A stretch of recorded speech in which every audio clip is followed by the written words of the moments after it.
നമസ്കാരം ഗൈസ്. അപ്പോൾ ഞാനൊക്കെ ട്രേഡിങ് സ്റ്റാർട്ട് ചെയ്ത സമയത്ത് കൂടുതൽ ഫേസ് ചെയ്തിരുന്നൊരു കാര്യം എന്താണെന്ന് വെച്ച് കഴിഞ്ഞാൽ ഒരു ഡിസിപ്ലിൻ ഇല്ല എന്നുള്ളതാണ്. അപ്പോൾ അതുകൊണ്ട് തന്നെ ഞാനൊരു ട്രേഡിംഗ് ജേണൽ സ്റ്റാർട്ട് ചെയ്തിട്ടുണ്ടായിരുന്നു. അതായത് നമുക്ക് എങ്ങനെയാണ് ട്രേഡ് എടുക്കേണ്ട കാര്യങ്ങളും എന്നീ കാര്യങ്ങളൊക്കെ വെച്ചുകൊണ്ടുള്ളൊരു ട്രേഡിംഗ് ജേണൽ ഇതായിരുന്നു ആ ജേണൽ ഉണ്ടായിരുന്നത്. അപ്പോൾ ഞാൻ എല്ലാ ദിവസവും ഓരോ ദിവസവും നമുക്കത് എന്തൊക്കെയാണ്, ഏത് പൊസിഷനാണ് വാങ്ങേണ്ടതും കാര്യങ്ങളൊക്കെ കൊടുത്തിട്ടുണ്ടായിരുന്നു. അപ്പോൾ ഇങ്ങനെ ഒരു ട്രേഡിംഗ് ജേണൽ ഞാൻ നിങ്ങൾക്കും കൂടി അവൈലബിൾ ആവുന്ന രീതിയിൽ പബ്ലിഷ് ചെയ്തിട്ടുണ്ട്. അതിപ്പോൾ ഉള്ളത് ആമസോണിൻ്റെ സൈറ്റിലാണ്. ആമസോണിൻ്റെ .com ഇപ്പോൾ അവൈലബിൾ ആയിട്ടുള്ളത്. ഇന്ത്യയിലേക്ക് അവർ കുറച്ച് ദിവസങ്ങൾ കഴിഞ്ഞതിന് ശേഷമാണ്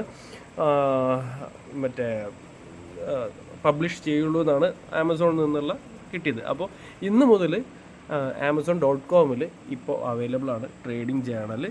അപ്പോൾ നിങ്ങൾക്ക് ആർക്കെങ്കിലും, അതായത് ബിഗിനേഴ്സ് ആയിട്ടുള്ള ആൾക്കാർക്കാണെങ്കിലും അല്ലെങ്കിൽ ഒരു ഒരു മിഡിൽ ഒരു പ്രോഫിറ്റ് ആയി തുടങ്ങിയ ആൾക്കാരാണെങ്കിലും നിങ്ങൾക്ക് ഈ ജേണൽ ഉപയോഗിക്കാം. ജേണൽ ഉപയോഗിച്ചുകൊണ്ട് തന്നെ നിങ്ങൾക്ക് കൂടുതൽ ഇമ്പ്രൂവ് ചെയ്യാനും പറ്റും.